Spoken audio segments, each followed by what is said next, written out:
Nigeria is a key destination for numerous Chinese manufacturing firms, with clusters located in the southwestern cities of Lagos, Ogun, and Benin City, in the oil-rich Niger-Delta region. However, these Chinese companies too often mistreat, exploit, and abuse their Nigerian staff, who have been subjected to what a Nigerian lawmaker described as slavish conditions. Over the years, allegations of racism, physical abuses, sexual violation, injuries, and even death of local workers due to the negligence or explicit approval of Chinese bosses have made front-page news.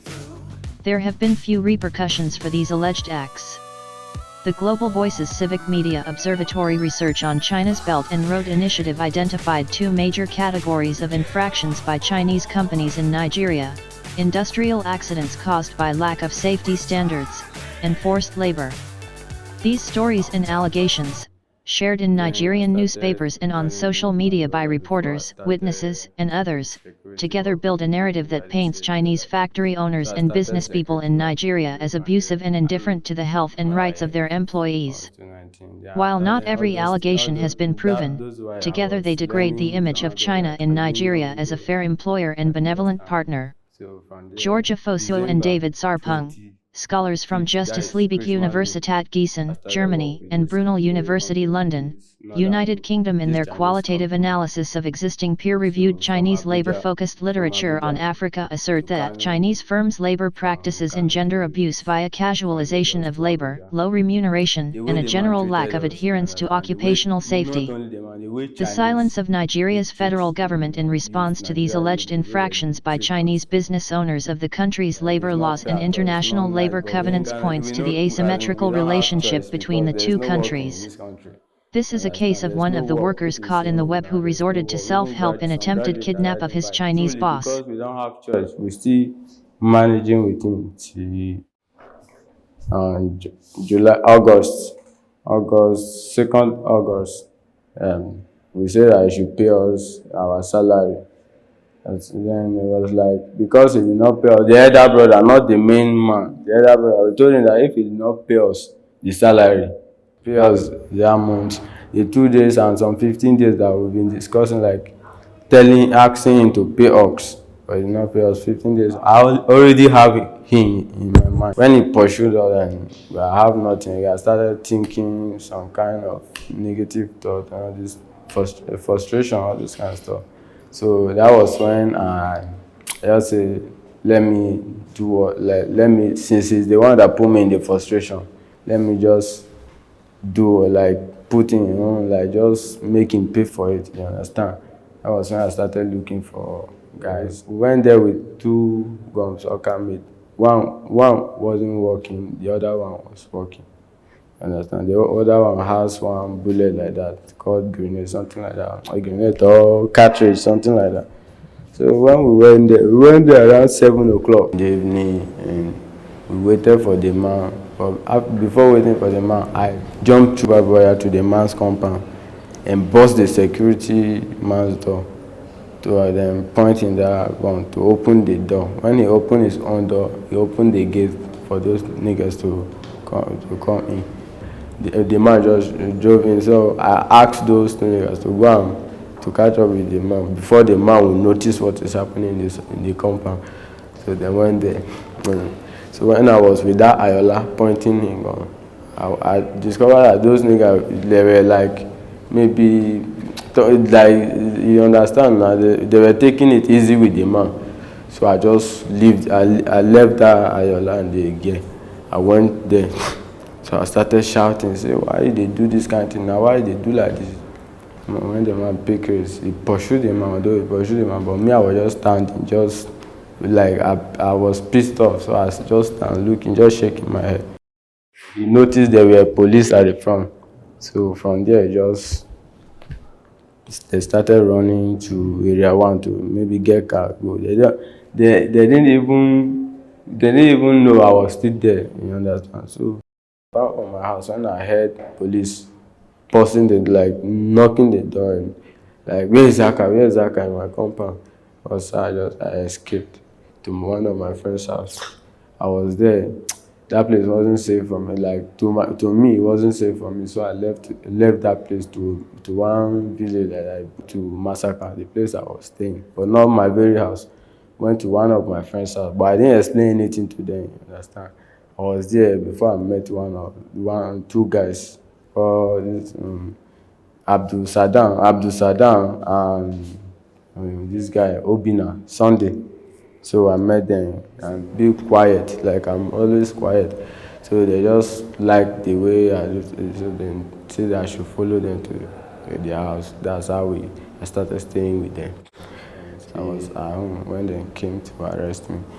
Yeah, and that was how they arrested me. The man did treat us like his slave.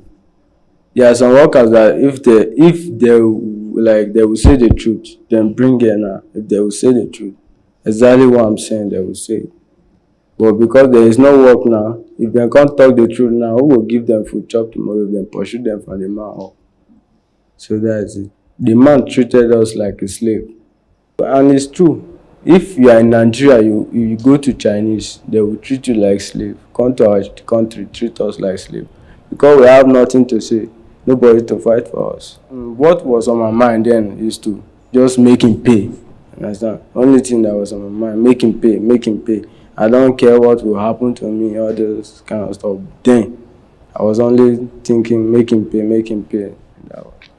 In anything in this life, like you going through, or you find yourself, maybe you have issue with your boss, I don't know, this kind of stuff. Especially Chinese. If you have issue with the Chinese, what you have to do, instead of you thinking to hurt him or making him pay, it's better maybe you go report him to police. Bob my hair, you understand? When the policeman point the torch, the policeman maybe see me, but because they didn't know what was happening. They just want to search the guy to know, because it was later when after 1:30, 1:40, something like that. So I saw when they were trying to check his bag and all those things. They were even following, like they were escorting him, checking his bag. Then they noticed they was gone. So they just hold him here. That was when I entered through river. Bossa. I trekked from that area around to Maraba. And so that was how I trekked from that place to Maraba and went to my house. So when I went to my house, I met with that other guy, the JVC, in the morning. So when I met with the JVC was like, where's Kapali? So I'm not telling that, was it not you and Kapali that left me? And you were asking me of Kapali because he didn't know me. So it was like, if I do not provide Kapali and all those kind of stuff, he would bring boys to come out, because that Kapali is a very senior, he's a senior man in that area for them, you understand? So it was like, I tell him to calm down, so that I will let me call the phone that was with Kapali.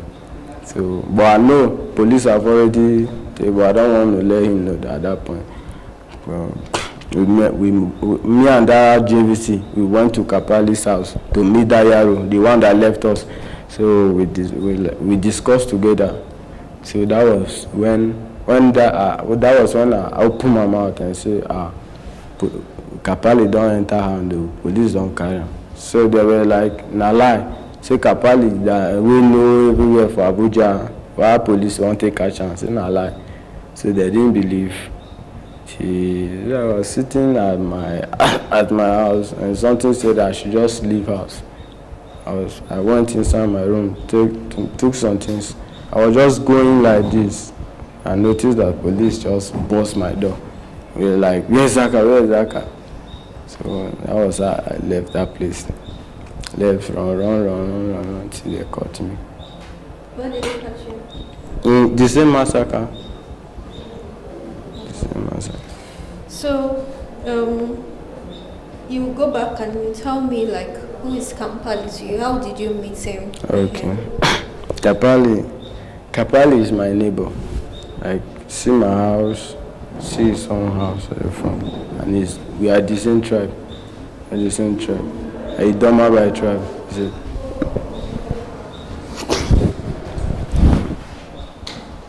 Speak up. Kapali was my neighbor. Like we stay at the same house, his own house.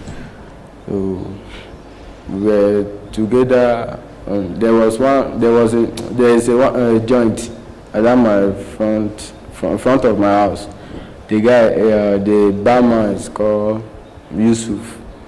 So we do see that place because me I do smoke cigarettes. So and that couple is the same thing, he do smoke cigarettes. So I was there smoking and he was smoking too. So he didn't even know me that time. So I called my younger brother. So I was speaking language with my younger brother. Then he like, I found I don't know. You be started speaking language dialect with me. I said yes. I'm Doma by tribe. So those things. So but me, I didn't trust him at first to open up that kind of thing with him. So I asked that Yusuf, that, do you know this guy? How well do you know this guy? He explained. And he told me the guy was this, the guy was that. I said, okay, there's something I want to discuss with this guy. That Yusuf is a very nice guy. He's the one that, let me just forget about it, Yusuf. So tell me that the guy is this, the guy is that, he's into all this confraternity of his stuff that he can't do anything. So what do I want to discuss with him? I said, just forget. So I went on my own and discussed with him. He said, it's a very simple something. So he can't do it. So that's how I met with Kapali. So how did you guys get the guns that she used for the operation? They gone. That very day that we went for the operation, that was the day, that JVC. That was the first day I met with that JVC. And that JVC was the one that brought the gun. The local, Okamid, this local gun. That, was the one that brought the two local Okamid. One work, the other one doesn't work. So the one that worked, that one came with one bullet, like one bullet like that. So that's all. Okay, when you were talking to me, you said when you did not have money, you thought of becoming a ritualist, or becoming an armed robber. So you have criminal tendencies or frustration or depression do push person into something that you won't ever want to do in your life. You understand? Even all these people that do hang themselves, it's frustration or depression that do make them hang themselves. And also all this with job on hand.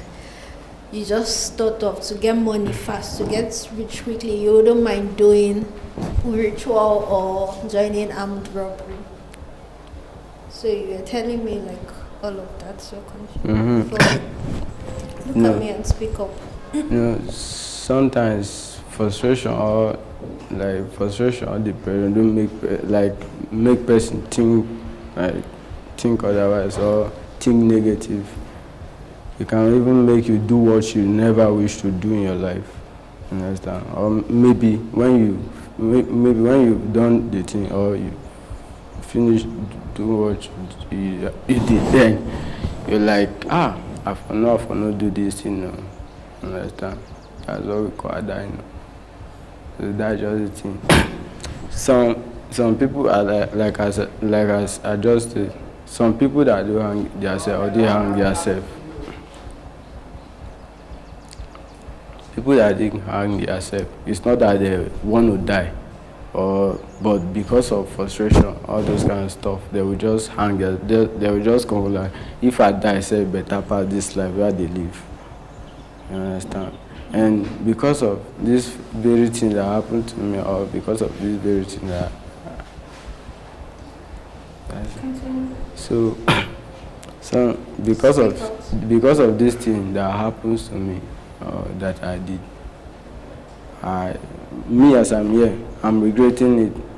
Like, I'm regretting it. I'm even feeling like I'm feeling somehow. Understand? Because I never expect to see myself in this kind of a place. Not in this my life. Not in this like at this my age. Understand? But I find myself here. It's not something that I wish, but it's that frustration that pushed me to do it. That pushed me to do it. Some people, you see many people doing bad things, but if you check them, well, maybe it's frustration. Some they just do it they just like doing it, but some are frustrations. You understand? Like person like me, it's frustration that made me do what I did. This very Chinese, the day I designed his room, there were money everywhere. There were dollars in his room, but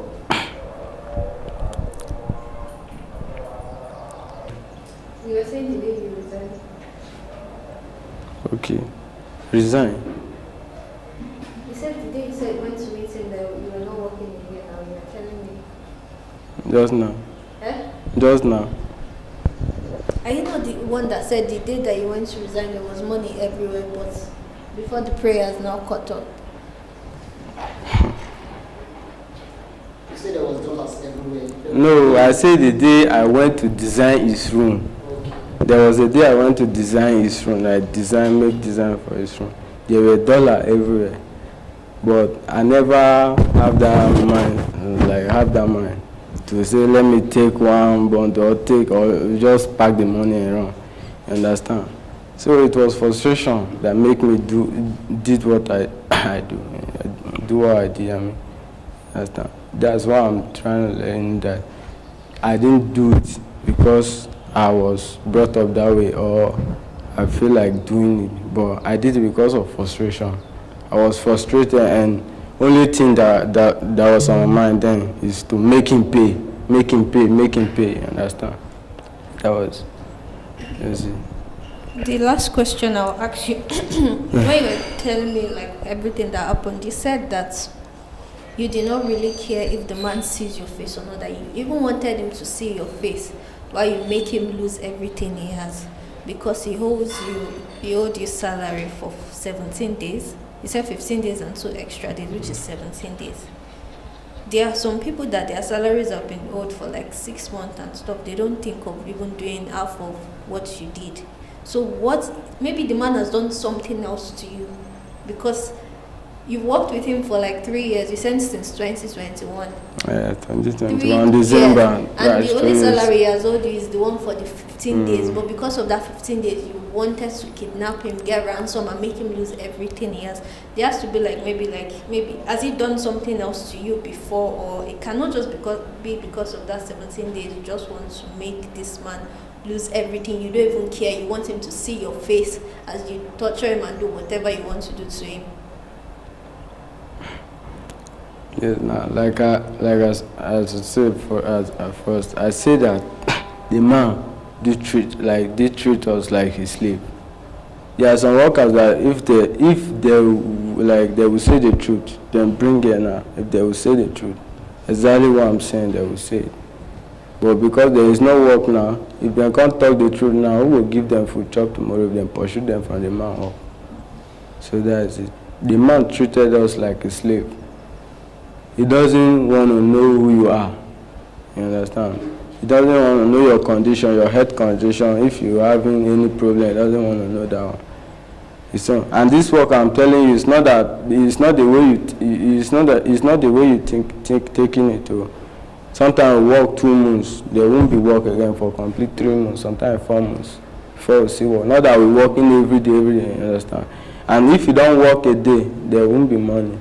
It's not salary work, it's daily pay, but they will just hold the money till the end of the month, they will pay you. It's not the way you're taking the work. Sometimes we work for only 2 months.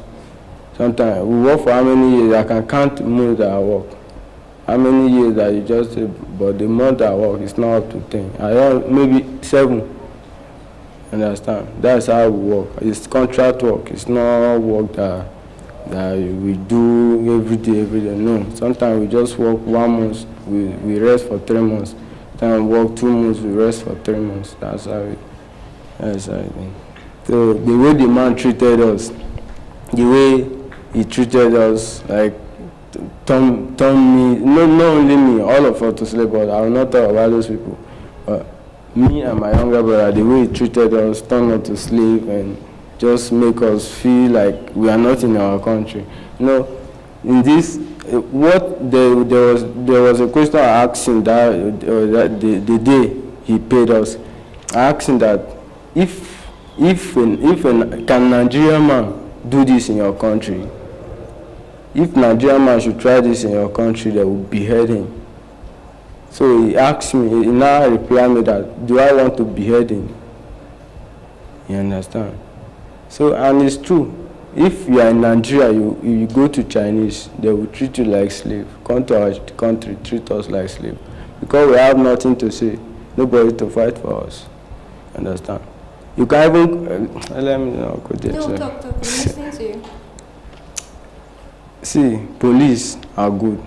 Some are not good. You can even call some police for Chinese. And you understand? And they will not even fight for you. But some will fight till the last. But some won't fight for you. So how will you know the good one or the bad one? You're not going to know the good one or the bad one. You understand? But they are good ones. Like since I came here, my parents, none of my parents have feed me, like even give me money for 1 day. But there's someone that is feeding me, and it's a policeman. You understand? So they are good ones. They are bad ones. You understand? I'm saying the truth. They are good ones and they are bad ones. That's just the plain truth. Okay. You understand? So the reason why I said I want the man to pay, I want him to see my face. It's because of what he has been doing to me, and I just relax, just leave it, because I don't have anywhere to go, no work in this country that I will just say, let me just go, leave this man and go on. So all those things I'll be having it in mind, be gathering it in mind, having it till the day he did that to me. Okay, were you not afraid, or it never crossed your mind that if he sees you and eventually, you said you did not want to kill him or anything, you just want him to lose everything and transfer money to you, don't you think like he's going to go to report to the police and they'll come and meet you? Or did you have a plan after collecting the ransom? You knew what to do. What did you plan to do? At that point, like I said, at that point, I was not even thinking all this thing. Thinking that I maybe collected money from him and make him lose everything. He will report me to police. I knew he will report me to police, but I don't even have the mindset that if he report me to police, anything will happen to me. I didn't used to think about that one. That was not. I don't think that one. Like what was on my mind then is to just make him pay. Understand? Only thing that was on my mind, make him pay. I don't care what will happen to me, all this kind of stuff. Then I was only thinking, make him pay. That was it. Okay. Can you explain? You've been saying slave. He has been treated as a slave. Can you explain what you mean by slave? Okay. Like we'll be sleeping on tires, and this work I'm saying they are paying me 2.5. If you can, like, if you're working under Nigerian man, this same work I'm saying they are paying, they won't treat you that way. Like, you'll be working, they won't sit down, or you want to, or maybe something hits you on your leg, or you wound, and you want to rest or something. You can't do that. You can't try that. Chinese man can slap you. You walk sweating, even like some people will even fall down, like collapse at the point, if you are not strong enough to do their work. Their work is their work is for slave, not for human being. But we are doing it because there is no work in the country now. There was no work in the country. Even common security, you find it hard. They will submit your secondary school, common security. You won't even see 15,000, so 12,000 naira, you won't see. So you'll be trying to like cope up with everything they are doing you just to do the work and just have the money. We work very hard in Chinese. If you think I'm lying, you just go to any Chinese factory. You see not only men, you see ladies that are suffering. You will be working from morning. You will be working from morning to from 7 to 6. They give you 1 hour for break, and that 1 hour if they give you break from 12 to 1, anything 12:50, you have to leave the place you are eating to start work. And if you start that work, there's nothing like you sitting down. You work, sweat dry. That kind of work is for slave. A Nigerian man cannot do that too in Nigeria. Like if you're working under a Nigerian, but where will you see them? Everything is connection in this country. If you don't have connection, you can't get this kind of work. Like my own handwork, if I have the connection, what will make me work for Chinese? But there's no connection. Maybe if someone say me now want to give me that kind of work, you say, see this small boy, I want to collect this kind of contract. You understand? You would rather give Chinese or give Oyibo man to do it for him. You understand? That's why we are suffering in this country, because no help, no work. Okay. My last question now. Yeah. You're in the police custody, Yes. and I'm sure they'll charge you to court for attempted murder, kidnapping. Yeah. What advice would you give other people that are in your shoes that feels like their bosses have offended them and they must retaliate? In the kind of with your condition now, what advice would you give to other people outside that maybe they are planning in their head, they've already planned because their bosses have already offended them, and yes, they want to get back, like you said, they want their bosses to pay. So which advice would you give to them? Okay, my advice to those kind of people is, in anything in this life, like you going through or you find yourself, maybe you have issue with your boss, I don't know, this kind of stuff. Especially Chinese. If you have issue with a Chinese, what you have to do, instead of you thinking to hurt him or making him pay, it's better maybe you go report him to police. You go find a good policeman and report him to. He will fight for you. I didn't notice that before, but when I came here, I realized that yes, if I should have reported that man instead of doing what I did. You understand? So I advise those kind of people to report them, because I know many. My own case maybe is very small. I know many people. If you're working for Chinese, you must have all this. Yes. You must have it, because they are very wicked and heartless. They don't take you as black. You know what they do call us? Malagapi. If you translate it, it means bastard. That's what Chinese man will call you, bastard. Bastard. Every time. If Chinese man want to correct you, he won't say this. No. Either he slap you. If you are not stubborn, because they do look, or if you're not stubborn, he will slap you and call you man like a pig. Either he will push you away, say you should go. They will cut your man that day, maybe 1 hour, 2 hours. You understand? If you don't go through all these Chinese factories, you won't know all these things that I'm saying. But if you're going through it, like go to a Chinese factory, and you will notice what I'm saying. You understand? And another thing, I won't say our leaders are not doing well. They are doing well, and we all thank them. But this country, if you see the way youth or poor people are suffering under Chinese hand, even when I work in Ogun State, the factory that like the place we went design club in Ogun State, the factory. I was working there. I was thinking that exactly they suffer very well, but when I saw those people, this place that those girls are working, if they say you should pass there, you can't. Maybe you vomit after you pass through that place. But they are working there with ordinary hand, no nose marks, no shoe.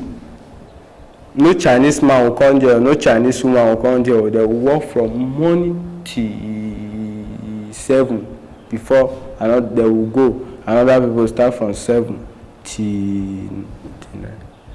Me, I'm not even saying this thing. This thing that I'm even saying here, I'm not saying because of me. I'm just letting the world to know that if they can fight for Nigeria youth, because Nigeria youth are suffering. I don't know why government are letting Chinese to suffer us like that too. I don't know, Boba. Nigeria youth are suffering under Chinese hand. They are suffering a lot. If you can, if you see when some Chinese factory, you cry for Nigeria youth, the way they are treating them. How much is their money? If you're working for Chinese as a labor, there's no highest money they will pay more than 1.5 a day. If you don't come work, even though you are sick or anything, they won't pay you. Ask around or go to any factory. They don't have fixed price. Chinese man doesn't have fixed price. If you are working a day, 1.5 labor. If you don't work, there is no salary there is no money for you. You understand? So that's it. Thank you. Welcome. Are you ready? My name is Adagole Zachariah Ojanye from Otukpo, Benin State, Nigeria. I was born in year 1996. Year 1996. That's 27 years. I'm 27 years old. I was born and brought up in Otukpo. I schooled in Otukpo, both primary and secondary school. I went to CFM. Primary school, from primary school to Unity High School. I couldn't be able to pay my wire fee, so I wrote the wire in Abuja, Benin Secondary School. So I came to Abuja 2017.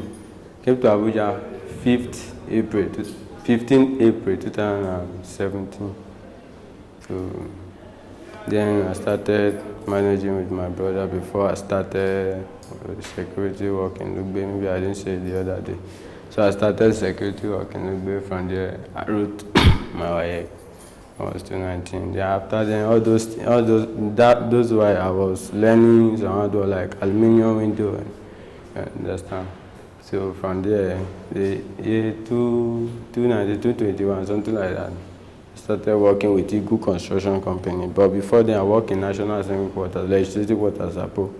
So I worked with one honorable like that, so was housekeeper, something like that. So I left that place to work with Igu Construction Company. From Igu Construction Company, 2021, December 2021, December 25th, that is Christmas Day. I started work with this very company, this northern group, this Chinese company. So from Abuja to Kano, from Kano to Lagos, from Lagos to Abuja. So although the way the work is not that we're doing it every day or every month. Sometimes we work maybe 2 times, like maybe if we work 2 months, we rest like 4 months, 3 months, 5 months. That's how we do the work. Like since I've been working with them, I only work with them 7 months. Since 2021, December 2021 to 2023, August 2023, July 2023, I only worked for 7 months, as I calculated it the last time I left there. So the way the man treated us, you understand, the way, not only the man, the way Chinese do treat, youth, Nigeria youth, the way they do treat us, it's not like, it's not fair at all, it's not nice, but we know, as in, we don't have choice because there's no work in this country. You understand? There's no work. If you're seeing it now, there's no work. Even some graduates are riding bike, some are riding keke, you understand? So there's no work. So the man treated us like a slave, me and my younger brother. Not only me, all the workers. He treated us like a slave, like he just do what he just like. You feel like whatever he's doing to you, you don't have the right to ask him because you have nobody to. Because okay, if you have someone that is rich, you won't be doing that kind of work now, that type of work. So we believe that you don't have anything. That's why you're working for him, and you don't have no choice. If you live here, you won't see any other work. And truly, because we don't have choice, we still managing with him till August 2nd, we said that he should pay us our salary. And then it was like, because he did not pay us, the elder brother, not the main man, the elder brother, we told him that if he did not pay us the salary that very day, we're not going to work. You understand? We're not going to work. So it was like, if they did not pay us salary, we won't go to work, this and that, not this kind of stuff. Then I asked him and said, if it's in your country, if a Nigerian man should try this in your country, they will behead him. Then he replied me and said, do I want to behead him? Then I just leave it all. So when he went to his brother, they discussed and all that. He told him that me and my younger brother are the stubborn boys in the company that do make those niggas not to work. We tell them what to do, and we tell them what not to do. So yeah. So when the man just came, he asked us to leave his house. Why he pay us that month, the 2 days and some 15 days that we've been discussing, like asking him to pay us, but he did not pay us 15 days and 17 days. But because of all those things he's been doing to us, I have that in mind, like all those like we've been living with him, the way he treated us, I already have him in my mind, in my mind. So when he pursued us and I have nothing, I started thinking some kind of negative thought and all this frustration, all this kind of stuff. So that was when I just said, let me do what, let me, since he's the one that put me in the frustration, let me just do, like, put in, like, just make him pay for it, you understand? That was when I started looking for guys, not that, looking for guys. That very Kapali that we went there to run this thing together, in front of my house, there's a man that do say all this gogoro, cigar and all those things. Me, I do smoke, to be honest, I do smoke. So we met there. Me and him met there and I asked him, can you do this and that? And he was like, yes, now, that's small thing, that one is small thing. So that's how we know each other and we went for that operation. So when we went there with 2 guns, okay, made. One wasn't working, the other one was working. Understand? The other one has one bullet like that, called grenade, something like that, or grenade or cartridge, something like that. So when we went there around 7 o'clock in the evening. When there's 7 o'clock in the evening, and we waited for the man. But before waiting for the man, I jumped through barbed wire to the man's compound and bust the security man's door. To them pointing that gun to open the door. When he opened his own door, he opened the gate for those niggas to come in. So when we were inside before the man arrived. You know what I'm saying? When we were inside, we noticed that there were 2 people at the back, 1 lady, 1 guy. So we decided to go meet them. So when we were going to that place, then I saw that the Ayola opened door. So when I saw that guy, I just, like, I felt weak because he was very nice to me when I was working that place. So I felt weak and I was like, I no come here because of you, just calm down. I come here because of your guy, see wetin your guy do me. All those kind of things. I begin to talk, they shout.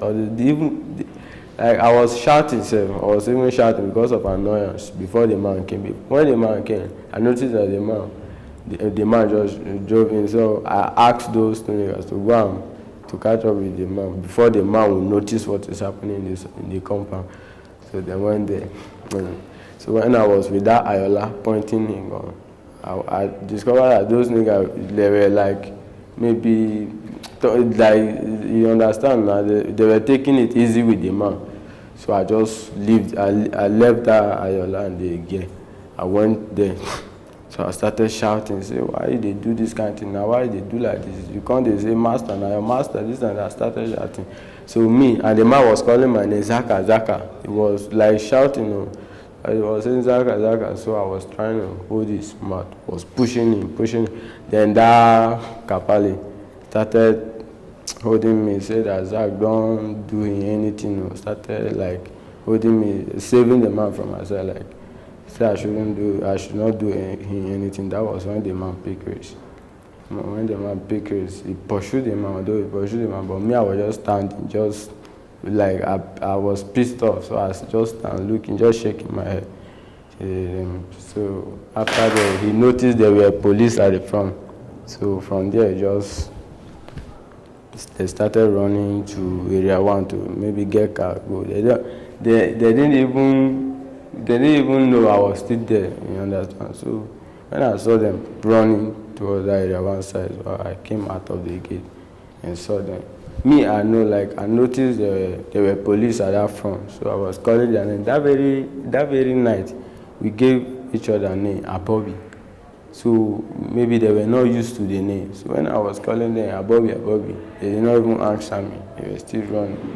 So I was although me I was going, but I wasn't running. I was just going like normal movement. So the other guy, JVC, he crossed to the left side, while the Kapali was going straight, and Kapali holds the man back about his back. That is bag contain the Kapali bag contain axe and one dagger, like a knife, then a gun. So that was when they pointed in touch. Policemen pointed in touch, asked him to come. Then he went to them. Me, I was seeing everything, so he went to them. When he went there, they were searching. It was late hour, so they were searching it and all this kind of stuff. And meanwhile, they just grabbed him. Maybe they saw the gun and all this, so they grabbed him. That was when I entered through one bridge. There was a bridge, water. I entered through the water to Osad and trail from there to this thing, to Maraba. So that was how the thing happened. Then from there, they already arrested him. The next day in the morning, I was sitting in front of my house. So the JVC came to me and was asking me, where is Kapali? I told him I don't know. Yes, I don't know, because I don't want him to know that they have already arrested Kapali. You understand? Maybe he can do me something. So we went to the Yaro. We planned everything with the Yaro. But he left us because he said his mind wasn't like his mind is not like his mind, something like that. So he left us. So I went to me and JVC. We went to Yaro. I was telling him that the thing goes somehow that we don't know if he has. So that was when I told the Yaro and the JVC that they have already arrested Kapali. They should know how they will move in the area now. They have already arrested Kapali. So we sit together before they left me, and I was in front of my house. I just said, let me pick 1 or 2 things from my room so that I would just leave the house at that moment. When I left my house, my compound, just going back of my house, I was at back of my house when I heard police knocking the door, and like, where is Zaka in my compound? So I escaped to one of my friend's house. I was there. that place wasn't safe for me. Like to me, it wasn't safe for me. So I left that place to one village, one bush village. I was there before one of my friends. I asked that my friend. I didn't explain this to him. I just lied to him, just tell him one or two things, so that he would send me money.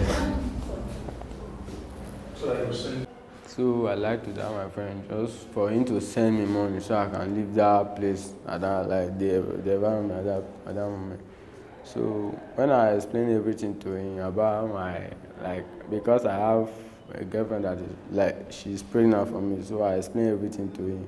And he said, if not that one, me I come Lagos so that we will go Cotonou, we will go work like we should, like the way. So I said no problem. I don't have transport.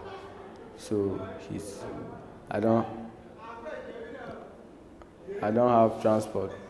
So he said, okay, he will send me money to come meet him in Lagos. That Lagos transport, I should go and check for Lagos transport.